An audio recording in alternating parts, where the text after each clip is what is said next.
앞 시간에 5, 16곡 시대에 남방에서 있었던 불교를 소개하려다가 시간이 돼서 멈췄습니다. 서진과 동진의 그 교체 사이에 316년에 이 동진이 서진이 끝이 나게 되는데, 이 서진이 끝나고 그리고 이 동진이 교체되어서 동진이 끝나기까지 요컨대 동진이 주가 되겠습니다마는 그 어중간에 태어났던 사람으로서 축법심을 얘기했다 그랬습니다. 그 축법심은 주로 이 어떤 분이냐 하면은 개인적으로 보면은 286년에 태어나서 374년에 돌아가신 그러한 훌륭한 역경사이며 또는 수행입니다. 원래 이 축법심은 법법자 기풀심, 구실옥변의 기풀심 모문자 역시 구실심자인데, 이거를 다른 데에서는 이거를 잠길 잠자 축잠이라 그냥 그립니다. 그 축잠과 축법심은 이게 같은 사람이 있습니다. 이 사람은 본래가 참 귀족 출신으로서 이 불교를 귀족화하는 일에 큰 목을 당한 사람입니다. 그리고 그러한 이 귀족을 불교로 끌어들였을 뿐 아니라 귀족 사이에 명성이 있어서 불교를 참 홀대하지 못하는 그러한 대우를 받게 한 분인데,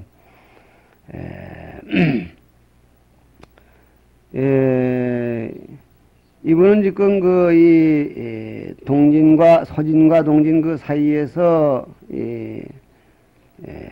귀족 출신의 인기가 있을 뿐 아니라 제왕들에게도 후한 그 신임을 받아왔고, 그리고 궁정에서 이 법을 설하는 그런 일이 자주 있어서 이른바 궁정설법의 토대를 마련한 분입니다. 요즘은 이 불교가 그런 기능을 다하지 못하니까 기독교인들이 무슨 대통령, 아무 대통령 성수 만세하면서 조찬 예배를 받다. 내가 어디 목사를 하나 보니까 아는 목사가 있는데, 자기는 대통령 조찬 기도를 한 사람이라고 해서 조찬 기도한 입이라고 뭘 안 먹는다든가 먹는다고 해서 마치 기독교가 그런 역할을 다하는 것 같은 그런 생각도 느끼고, 또 임금이 손 한번 잡아본 손은 붕대로 쌓아매고 들고 다닌다는 소리 들었는데 그와 같은 생각 들고 하는데, 좋은 현상이도 하지만은 불교가 귀족화됨으로써 귀족이 몰락하자 불교가 맥을 쓰지 못하게 하는 그런 요인도 있었는데, 현상도 있었는데 그 요인도 됐다 이렇게 생각합니다. 그 가운데에도 법화경과 반야경을 강을 많이 했고, 또 노장학에 대해서 일가견을 가지고 있는 그런 분입니다. 그분은 단순히 중국 사람으로서 중국인들에게만 교유가 있었을 뿐 아니라 월지구에서 온 지둔이라고 일명 지루가참이라고 하죠. 이 지둔이라는 분하고도 이 지둔이라는 분하고도 교유가 깊었습니다. 그래서 중국 사람 또는 서역 사람 모두 망라해서 한 도량에 이렇게 참 같이 이렇게 수도하는 그런 풍조를 이루었습니다. 이것이 훗날 순나라 때의 회원법사가 백년사를 결사하는 그런 아이템의 요인도 된다고 하겠습니다. 그래서 500여 명의 제자가 항상 문 앞에 들끓었는데, 그가 입적했을 때에는 동진의 효무제가 돈 10만 냥을 보내서 탑을 짓도록 하라고 했을 정도로 후원 예우를 받았던 분입니다. 그 다음에 지도림이 나왔는데 지도림이 지둔입니다. 이 둔자는 은둔한다는 둔자입니다. 도망할 둔자. 지도림으로도 표기하고 지둔으로도 표기합니다. 이분은 대체로 314년에서 366년에 태어났던 분으로 전하고 있습니다. 이분이 축잠과 즉 축법신과 교유를 가졌더니 많지 행제가 같다고 했습니다. 왕탄지, 사안, 헛순, 손자, 하차도, 원갱, 더 우리가 더 잘 알고 있는 왕휘지, 글씨사는 이런 사람들과 깊은 교유를 맺었습니다. 이 가운데에는 시인도 있고 글쓰는 이도 있고 그림 그리는 이도 있고 정객도 있고 여러 가지가 있어서 그러한 도노한 교제를 가지고 노장학을 곁들여서 반야경, 유마경을 주로 강했고 여가에 이분이 주석을 쓴 것이 있는데 아미타불 상찬이라는 이러한 이 주석을 하나 쓴 게 있습니다. 그래서 이 정토 사상을 연구한 분에게 있어서는 중국에 있어서 이 극락왕생하는 얘기를 주석을 낸 것은 이 지도림으로서 시초로 삼습니다. 그래서 그럴 만한 이유가 있기 때문에 큰 스님께서 여기에다 이렇게 소개를 하셨는데 이 남방불교를 또 이렇게 일으키는데 큰 역할을 한 사람이 맞고 이분뿐만 아닙니다. 그래서 시리밀다라는 분은 서역 구자국 사람으로서 중국에 돌아와서 이 무렵에 밀교경전을 번역하게 됩니다. 그래서 공자광경이라든가 관정경 이런 것들을 번역해서 당시 불교계의 요즘 말로 큰 센세이션을 일으킵니다. 그런가 하면 이런 인도 스님들, 서역 스님들이 오게 되니까 여기에 못지않게 이 중국 사람들도 중국 또 서역으로 법을 구하러 가게 됩니다. 그래서 그러한 문물이 이 교차가 되는 그러한 이 과정에서 중국 문화의 일대 전환을 가져왔다고 이렇게 하게 된 것입니다. 그 다음에 특히 도화는 불도정의 제자로서 부견에게 영입한 바 되어 요 위에서 바로 얘기했던 영입한 바 됐단 말은 전진의 부견에게 후원 예우를 받는 몸이 됐다 이 말이죠. 불교를 격의로부터 독립한 것과 그랬습니다. 이 격의란 말은 그 당시에 불교를 단독으로는 설명을 할 수가 없었습니다. 그러니까 격이란 말은 불교 교리를 해석함에 있어서 다른 교학, 다시 말하면은 유교라든가 도교 이런 이 경전 속에 나온 말씀을 인용을 해서 얘기할 수밖에 없었습니다. 그래서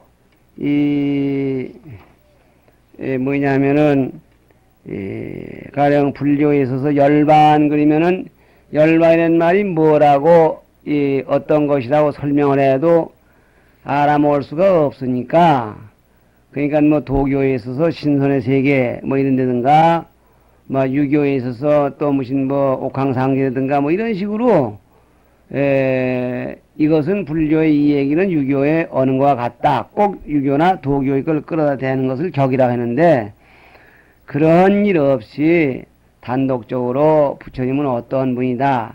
다시 말하면은 중국인들의 사고 패턴을 분리화시킨 데에 큰 의미가 있던 분이다 이런 말입니다.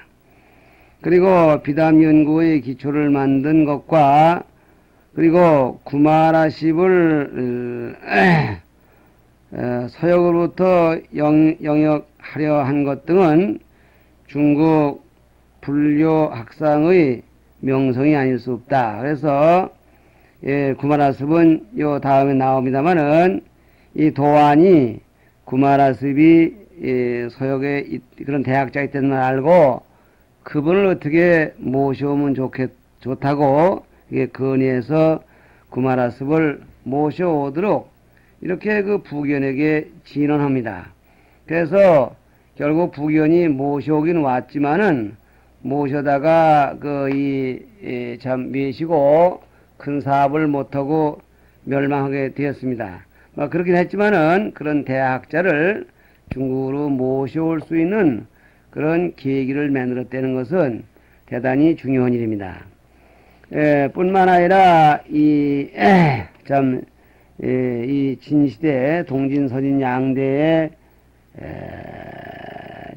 이 불타발달라든가 회원, 법편 이런 분들도 잊어서 안 될 그런 분들입니다. 회원은 여산에서 이게 이 왕자불배론이라는 그런 얘기를 했는데 요 다음에 뭐 얘기가 또 나옵니다만은 나오겠으니까 그만두겠거니와 이 법편 같은 분들은 역시 그 당시 분으로서 인도로 불령을 구하러 과감한 길을 떠나고 갔다 오면서 그 여행기로서 불국기라는 책을 지입니다. 그걸 일명 법편전이라고 하는데 그것은 기행문 가운데 현장의 대당 서역기와 비슷한 것으로서 명문인 동시에 소중한 자료입니다.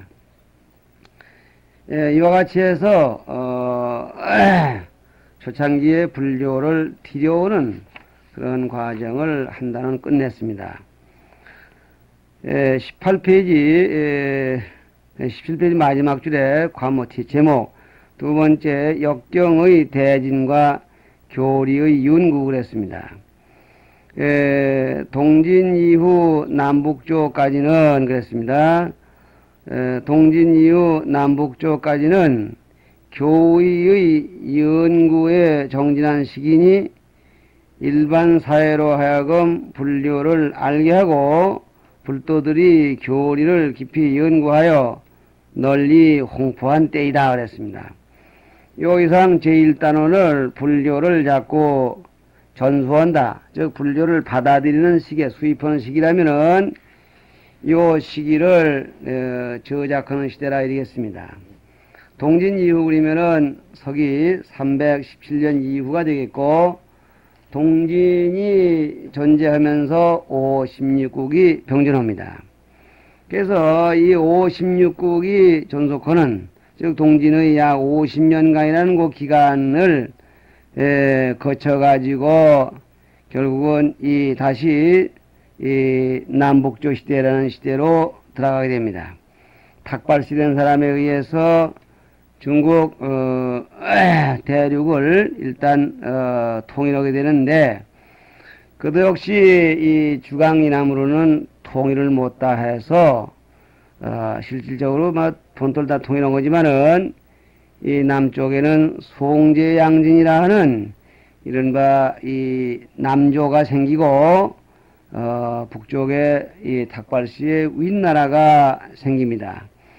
그자든지 이 북쪽에는 윗나라, 남쪽에는 이 송제양진의 남방 이렇게 대립한 상태라고 해서 남북조 시대에 그리는데 여기서 동진이 끝나자 물론 56국도 병존해 있었지만은 중국 역사의 정통으로 쭉 이어나가자면은 서진에서 동진으로 그리고 남북조의 윗나라로 이렇게 치는 것이 상례입니다.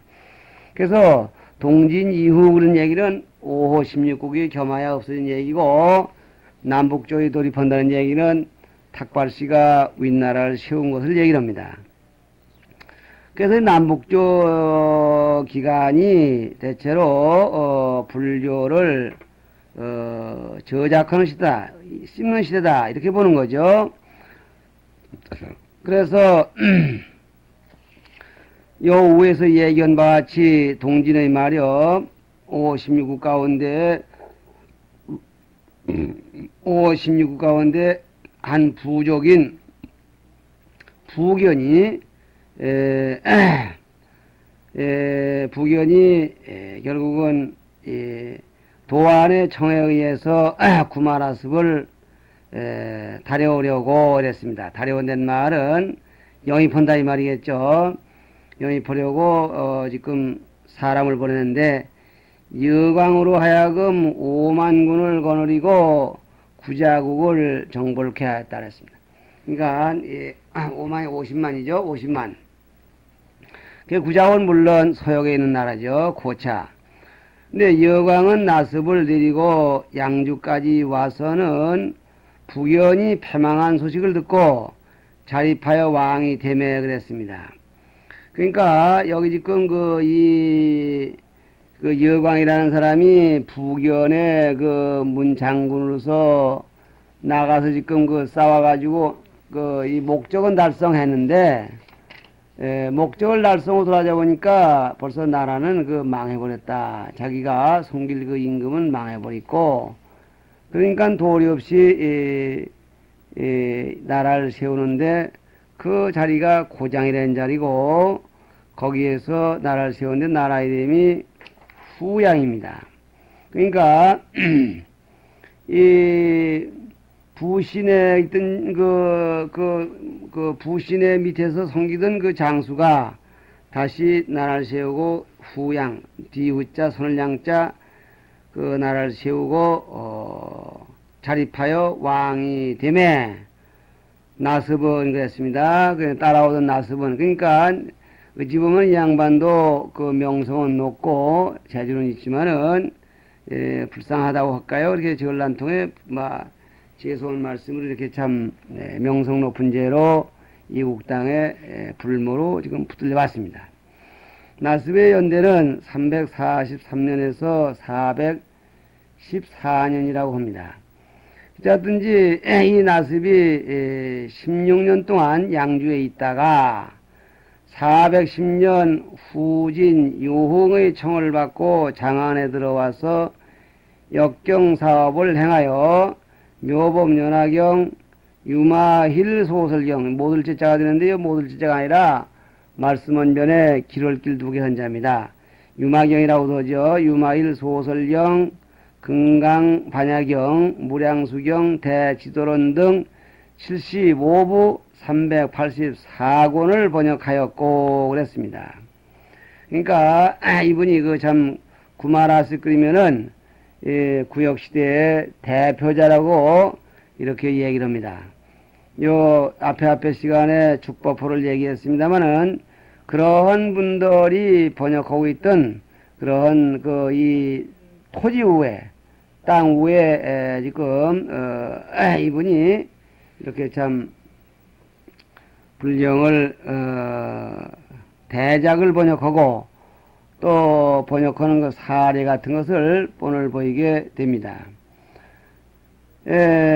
요컨대 이분도 한 왕조를 섬기지 못하고 처음에는 여광에 의해서 모셔져 와가지고 북량 백성 노릇을 좀 하다가 343년에 태어난 분이 414년에 13년에 이건 돌아왔다고 했는데 401년에 후진 왕에게 온다. 다시 말하면 이래서 이걸 가지고 요홍이라는 사람이 그 요씨 기집여변의 억조조 혼자 요씨라는 사람이 세운 진, 그래서 이 나라를 일명 후진 그리기도 하고 또 일명 요진 그리기도 합니다. 요씨가 세운 진. 어쨌든 북량과 후양과 요진 이 두 비록 조그마한 나라들이지만은 사이에 있으면서 주로 경을 번역하는데 이 후량 때는 전란의 피해 때문에 소란스러워서 못하고 나중 이 좀 안정되면서 경번역을 할 수가 있었다고 합니다. 이분은 구마라 습은 범어로 쿠마라지바입니다. 그러니까 이 원어가 꼭 필요할지 모르겠습니다만은 번역을 하면은 동수 아이동자 늙은이 숫자 어린아이면서도 늙은이 같다. 겉모양은 어린애인데 속 생각하는 건 늙은이 같다 해서 동수 그렇게 이름을 지었다고 합니다. 7세에 출가했다고 합니다. 그래서 이 어릴 때 3살 때 어머니가 저를 데려가서 들어가는데 자꾸 우니까 어머니가 이 경장을 보면서 너 이 책임 무슨 책임인 줄 아냐 알지도 못하면 울기만 한다고 이렇게 달랬는데 이 아이가 커가지고 7살 돼가지고 아무 연분에 나 절에 데려가서 이렇게 불령 앞에서 나 모른다고 그랬지만은 내가 그걸 다 안다고 그때 내가 말을 못하니까 대답을 못하지 않았느냐고 이렇게 말을 하면서 절을 가자고 그럽니다. 그래 가서 이 여러 신을 앉혀놓고 그때 저 경장에 있는 건 뭔데 이렇게 돼 있고 내용을 달달달 내놓는데 기가 막혀. 그래서 출가를 시킵니다. 출가한 뒤에도 계속 공부를 쉬지 아니하고 그래서 어머니를 미시고 서역제국을 다니면서 여러 방면으로 불교를 연구하고 애도와 대론하기 여러 해 동안 아무도 그를 당하는 자가 없게 됩니다. 이러한 등등이 그 명성의 요인이 돼가지고 중국 본토라고 할 수는 없지만은 좌우간 56국의 하나인 전진의 부견이 그를 초빙해 가려다가 결국은 자기는 그동안 나라를 잃고 후량에 머물렀다가 다시 그 요홍의 후진 요홍이라는 사람이 청에다가 장안에다 매시고 불령을 번역하게 되는데 그 연대가 바로 여기 교재에서 지적하고 있는 410년이 되는 것입니다. 그래서 이게 지금 이때는 벌써 도안이라는 분은 세상을 떠난 지 16년이 됐고 그리고 여산에 회원이 남아있을 그런 때인데 참 구마라습이 들어오자 대단히 새로 이 활기가 일어납니다. 우선 그가 이 역경사업에 약 12년 동안을 종사했다고 했는데 이 장안에 있으면서 종사하다가 홍시 15년에 70세로서 일생을 마치게 됩니다. 이와 같이 숙세 인연이 깊어서 그랬던지 다재다능하신 그러한 분이었기에 무엇보다도 역경사상에 빼놓을 수 없는 위대한 공적을 남깁니다. 그래서 중국의 많은 역경사 가운데 그 흐름을 이 구마라습을 전후해서 그 시대를 구역시대라고 하고 그 당나라 때에 후에 내려와서 당나라 때에 현장법사를 기준으로 한 시대를 신역시대라 그렇게 말하고 있습니다. 자, 어떤 이분이 역경을 하시기 전에는 개인 사업으로 이렇게 경을 번역하는 것이 대다수였는데 이분이 역경을 하심으로써 형식상 왕의 비호 아래 국가적인 이런 규모로 부서를 짜가지고 역장의 체제를 완비했다. 역장 그림은 경을 번역하는 사람인데 사람들이 모인 장소인데 그 경 번역하는 사람들이 모여서 자기 나름대로 역어자, 역문자, 낱말 번역하는 사람, 또 문장 번역하는 사람, 또 그 다음에 해문자, 문장을 꾸미는 사람, 또 윤문자, 말 다듬 사람, 그리고 대교자, 또 빠졌나 보는 사람, 또 칭의자, 전반적으로 그 범어의 스타일을 한문 스타일을 고치는 과정에서 원칙적인 것이 잘못된 것이나 없나 이렇게 대증의하는 그런 사람들 이렇게 해서 체제를 바꿔대는 것이 이 특정이 되겠습니다. 특색이 되겠습니다. 이렇게 해서 그가 번역한 것이 총 여기서 말한 바와 같이 72부에 384권이라고 했습니다. 부라는 말은 가지수가 되겠고 우리말로 하면은 권이라는 말은 책수가 되겠는데 384권이면은 물론 권이 크고 작은 게 있겠으나 방대한 양이라고 하지 않을 수가 없고 또 그때에 번역해낸 경들이 대체로 이 불교계에 지대한 영향을 끼친 그러한 경전들입니다. 이 교재에 소개한 바와 같이 묘법연화경 우리가 지금 읽고 있습니다. 묘법연화경도 다른 분이 번역한 것도 있는데 우리는 유도히 이분이 번역한 이 묘법연화경을 읽는 이유가 뭐냐? 문장이 우아하고 간결합니다. 정법화도 있고 무신 천품법화도 있고 한데 이 묘법연화경을 택하는 게 그렇고 유마힐 소설경도 그렇고 또 우리가 이 금강경 요새 이루고 있는 것도 그렇고 반야심경도 그렇고 또 무량수경 대지도론 등 불교를 이해하는데 상당히 주요한 위치에 있는 그러한 경전들을 번역해냈습니다. 특히 여기서 한 가지 그분의 공적을 특기해야 될 것은 경전들이 그저 닥치는 대로 이렇게 들어와 번역이 되어 있는데 이분이 들어와서 이런 사업을 하심으로써 경전들이 그 세트별로 이렇게 정돈이 되게 되었다 그런 얘기입니다.